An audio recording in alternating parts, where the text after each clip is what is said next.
2026-yil 26-mart Cyberscience o'quv markazida bugun mini robo futbol musobaqasi bo'lib o'tmoqda. Keling azizlar, bugungi musobaqa ishtirokchilari bilan yaqindan tanishamiz.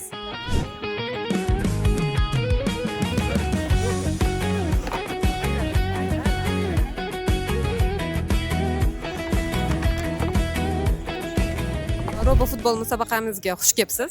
Xushvaqt bo'ling. O'zingiz ismingizni ayta olasizmi? Meni ismim Muhammad Amir, Yuksalish maktabidan keldim. Yuksalish maktabidan keldingiz. Bugungi musobaqadan qayerdan xabar topdingiz? Men bugungi musobaqani Telegram orqali xabar topdim. Oldingi musobaqada ham qatnashgan edim.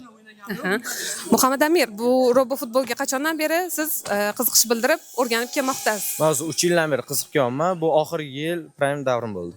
Robo futbolda o'qiysizmi yoki bu sohada o'zingiz yoshlikdan o'rganib yoki o'z tajribangiz asosida bugungi robot bilan ishtirok etyapsizmi? Yo'q, o'zi meni yo'nalishim boshqa, loyiha bo'yicha yo'nalishim. Shunchaki qiziqqanim uchun robo futbolga qatnashdim. Bugungi o'zingiz bilan olib kelgan bu robo futbol haqida bizga ma'lumot bera olasizmi? Bu robo futbolni o'zi hammaga o'xshab driverni qilmadim, ya'ni relay modul orqali qildim. Bunda 4 ta motor qildim. Motorlarning reduktorlarini o'zim xohishim orqali o'zgartirdim. O'zi 620 har xil bo'ladi. O'zim 700 rpm ga mo'ljallab motorlarini o'zgartirib, o'zim xohishimga mo'ljallab qildim. Hozir musobaqada ishtirok etdingizmi? Ishtirok etdim. Ikkita komanda bilan. Bitta komanda umidsizlikka uchradi, ikkinchi komanda g'olib bo'ldi. Komandalar necha kishidan iborat? Komandamiz 2 kishidan iborat, yana bitta komandamiz 3 kishidan iborat. Ya'ni o'quv markazi, Yuksalish o'quv markazidan 5 kishidan iborat komanda bilan ishtirok etyapsizlar. Tushunarli. Muhammad Amir, bugungi ishtirokingiz uchun sizga kattakon rahmat aytamiz. Yana keyingi turnirlarimizda sizni kutib qolamiz. Rahmat katta. Hammajon gol urish kerak.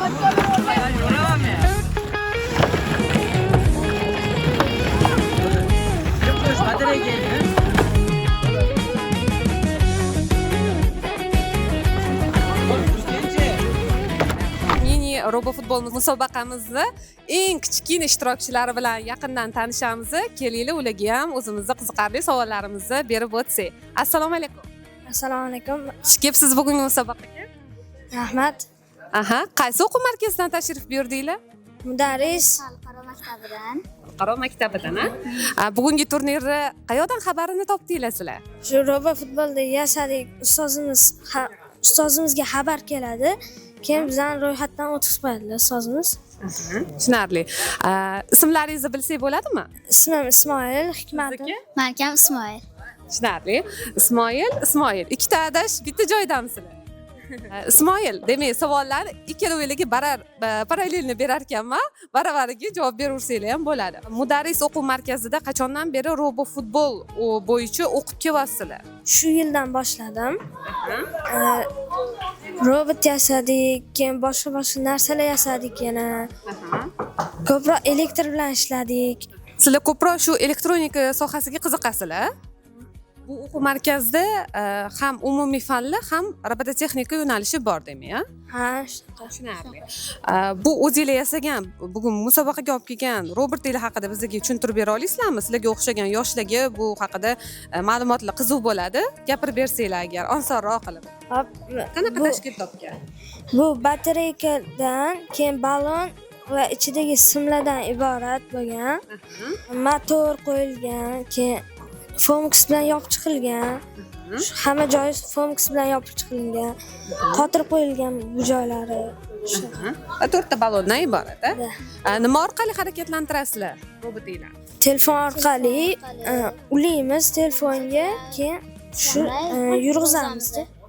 Qarang, Ismoil, sizni robotingizda 3 ta batareyka ko'ryapman. Bu Ismoil robotlarda 4 ta batareyka ko'ryapman. Nega unaqa? O'zimizni xohlagancha qilsak bo'ladi. Demak, robotga xohlagancha quvvatlagich qo'ysa bo'ladi. Ha, bo'ladi. Buni foydali jihati yoki ko'proq ishlash sistemaga ta'sir qiladimi?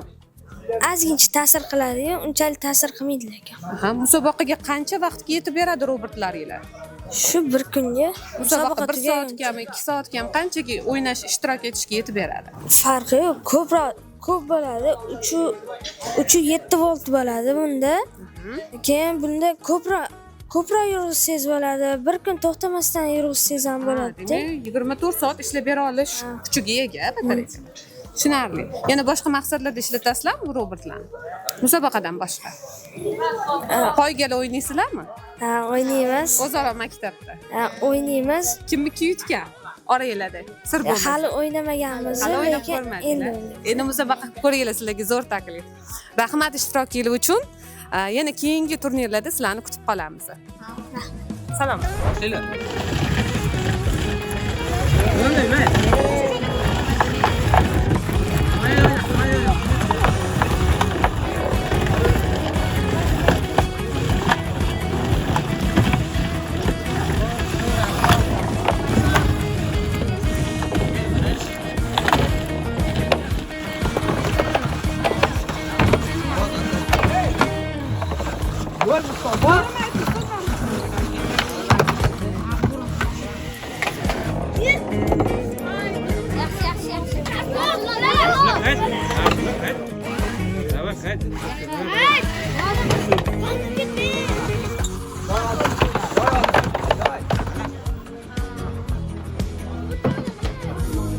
Qadrli do'stlar, biz robototexnika olamidagi o'zimizning yulduzlarimizni kashf qilishda davom etamiz. Keyingi ishtirokchimiz bilan suhbatni boshlasak.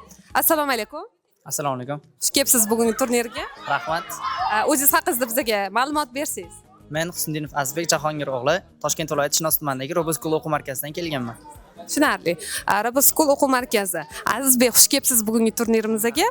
Bugun o'zingizni qaysi yasagan robotingiz bilan ishtirok etyapsiz?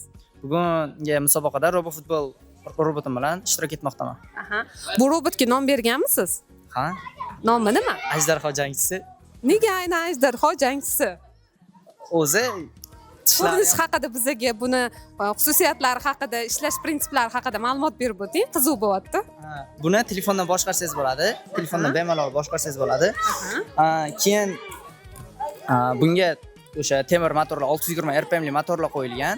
O'shalari katta qulaylik yaratib beradi. Mana shu bo'yicha biz ancha-muncha musobaqalarda faxrli o'rinlarni oldik.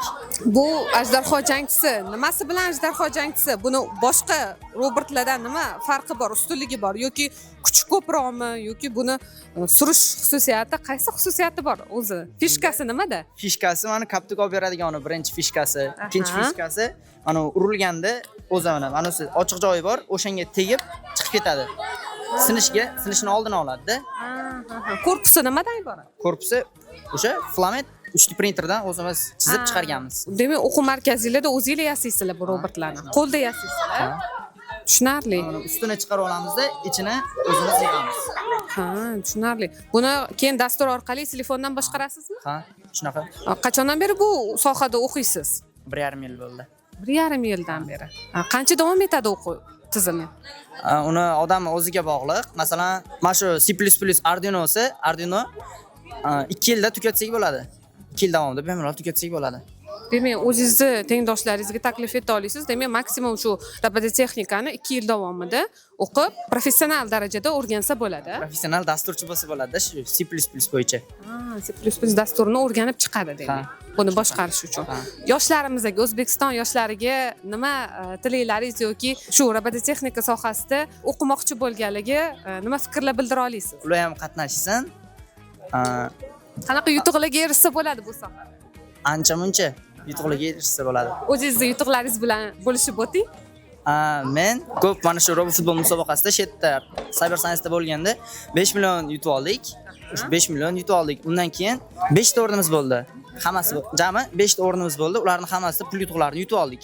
Boshqa bolalarda ham, boshqa o'quvchilarda ham, demak, yoshlarda ham bu musobaqalarda moddiy jihatlama imkoniyatlarni, sovrinlarni qo'lga kiritish imkoniyati bor ekan.